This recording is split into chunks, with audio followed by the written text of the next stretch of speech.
आपल्यासोबत सर्जाचे मालक शंभूबाई आहेत. शंभूबाई बरोबर त्यांचं मित्रमंडळ आहे.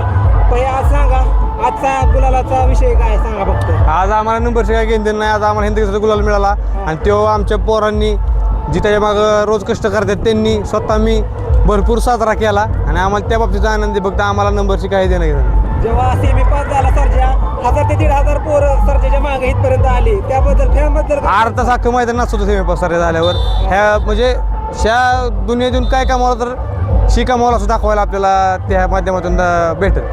सकाळी मथुरची हार झाली, मोठ्या भावाला हार मिळाली, पण बारक्या भावाने त्याची मान राखली. आज काय सांगता त्याबद्दल. नाही 100% एकमेकांचा काहीतरी नातं आहे आणि त्या नात्यालाच आज त्यांनी पण बारक्या मोठ्या भावाला जरी आज त्याच्या पुढे हरावं लागलं असलं तरी पण त्यांनी आज त्याची मान खाली जाऊन दिली नाही मथुरची. पण सर्जाला कमी समजायला लागल्यात असं वाटतंय काय तुम्हाला. नाही कमी समजायला लागली होती पण आज उत्तर दिली आज उत्तर दिले, त्याबद्दल काय सांगता. नाही काय मग आम्ही असं कुणाला काही नवत नाही किंवा कुणाला काही बोलत नाही.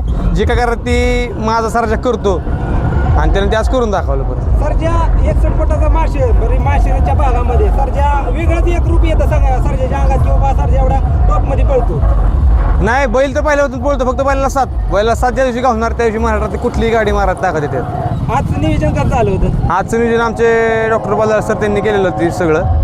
त्याबद्दल आपल्याला काहीच म्हणजे कल्पना नाही. सर्जाला फक्त गळा पाहिजे, बाकी काही नाही. जरी बैल खालून जरी गाडी काढून दिला पुढे निकाला नाही जरी पळला आत नुसतं लागून आला तरी पण बैल उचलून आणते निकाला. सर्जाच्या एकदा फॅनबद्दल एकदा सांगा. भरपूर मागाशी होती पोरं, मला वाईट पण घ्यायला आलं नाही. सर्जाच्या फॅनबद्दल एकदा सांगा. त्याचा जीव एवढा पोरांचा की बाबा फायनलमध्ये 1 नंबर केल्या पण एवढ्या साजरा होत नाही. सर्जा सेमी पास झाल्यावरती गेला.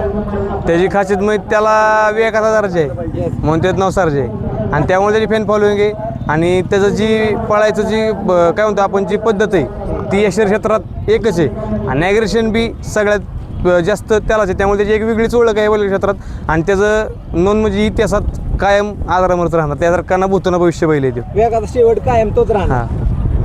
आज सेमीला ज्या पद्धतीनं सर्जा 200 फुटात पडला, परत एकदा त्याने 200 फुटाचं पुढं ओपन केले, त्याबद्दल काय सांगताल. अजून आपल्याला पण समजलं नाही की बाबा सर्जा 200 फुटात नक्की काय करतो, त्याच्या म्हणणं काय असते. 200 फुटात त्याचा असा विषय आहे की एक तर माझ्या एवढं पळ नाही तर माझ्या गळ्यात पड.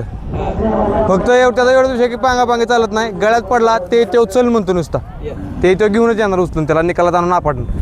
चांद बद्दल काय सांगतात. नाही चांद म्हणजे वासरू अक्षरशः म्हणजे खालनं 700-800 फूट तो म्हणजे चांगला साथ द्यायचा बैलाला आणि म्हणजे खालून गाडी तो काढून द्यायचा. पण पुढं त्याला शोषण झालं की त्यानुसार सर्जा अंग टाकून त्याचा दांडीव बैल उचलून त्याला आणून येणार निकाल घ्यायचा. उद्या आदतला पळणार आहे आपलं. हो. उद्याचं नियोजन कसं आहे. उद्याचं नियोजन ते पण डॉक्टर बालार सरनेच केले आपल्या. बरडला आपण 1 नंबर केला. सिकंदर आणि सर्जा आत्ता एक 8 दिवसापूर्वी 1 नंबर केली गाडी, ती हीच गाडी होत्या. सिकंदर पण चांगला पळतो. गाणंदवाल्यांचा सिकंदर चांगला पळाली गाडी. विकास शेठ सुरली. बरं चालतं. उद्यासाठी शुभेच्छा. धन्यवाद. धन्यवाद.